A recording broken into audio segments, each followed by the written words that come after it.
Kantara movie में जो देवता दिखाए गए हैं वह सिर्फ कहानी ही नहीं बल्कि एक ऐसा रहस्य है जिसे दुनिया से छिपा कर रखा गया है। अंजलि देव की कथा कहते हैं बहुत ही प्राचीन समय में वराह देवता के 5 पुत्र हुए थे, पर नियति को कुछ और ही मंजूर था।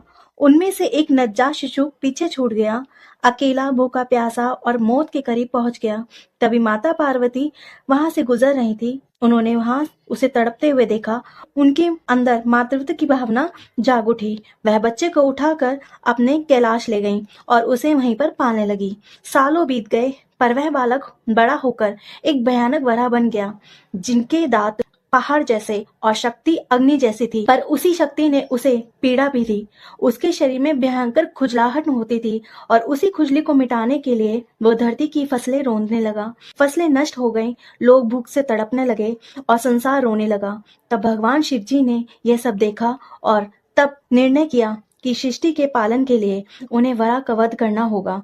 जब माता पार्वती ने यह सुना कि उनके पुत्र का वध होने वाला है, तब वो शिव जी के चरणों पर गिर पड़ी, प्रार्थना करने लगी कि वो उनके पुत्र का वध ना करे। शिव जी ने स्वीकार कर ली उनकी प्रार्थना। उन्होंने वराह का वध तो नहीं किया। शिव जी ने कहा कि तू कैलाश नहीं लौटेगा और धरती पर रहकर मानवों और उनकी फसलों की रक्षा करेगा। और तब से वराह अंजलि देव कहलाए, धरती की रक्षा करने वाले दैवीय रक्षक। अब आती है दूसरी कथा गुलिक देव जी की।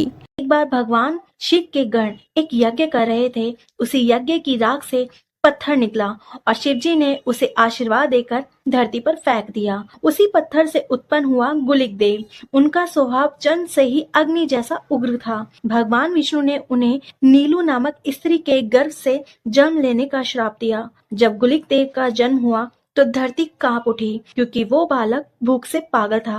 वह जो भी देखता खा जाता, यहाँ तक कि धीरे धीरे घोड़े हाथी का भी खून पी जाता। तब भगवान विष्णु सामने प्रकट हुए और बोले, गुलिक मेरी इस उंगली को चूस। और जैसे ही गुलिक ने उंगली चूसी, उनकी भूख वहीं शांत हो गई। विष्णु जी ने उन्हें आदेश दिया, अब तो धरती पर रहेगा, मनुष्य की रक्षा करेगा। तभी से गुलिक देव धरती के रक्षक देवता बन गए। समय बीतने के साथ साथ दोनों की शक्तियां बढ़ने लगी और उनके बीच में अहंकार की अग्नि जलने लगी। एक दिन भयंकर युद्ध भी हुआ। तभी माता पार्वती प्रकट हुई ने दोनों को शांत किया और कहा, तुम दोनों भाई हो, धरती तुम्हारी माता है, साथ मिलकर उनकी रक्षा करो। तब से अंजलि देव और गुलिक देव धरती पर साथ रहते हैं और जिनके घर दोनों साथ पूजे जाते हैं, वहाँ ना तो दुष्ट शक्तियाँ आती हैं, ना ही फसलों का नाश होता है। ऐसी इंटरेस्टिंग रियल सीक्रेट स्टोरी को और जानने के लिए आप मेरे वीडियो को लाइक शेयर कमेंट कर दो। चैनल पर जो भी फर्स्ट टाइम आए सब्सक्राइब और फॉलो कर दो।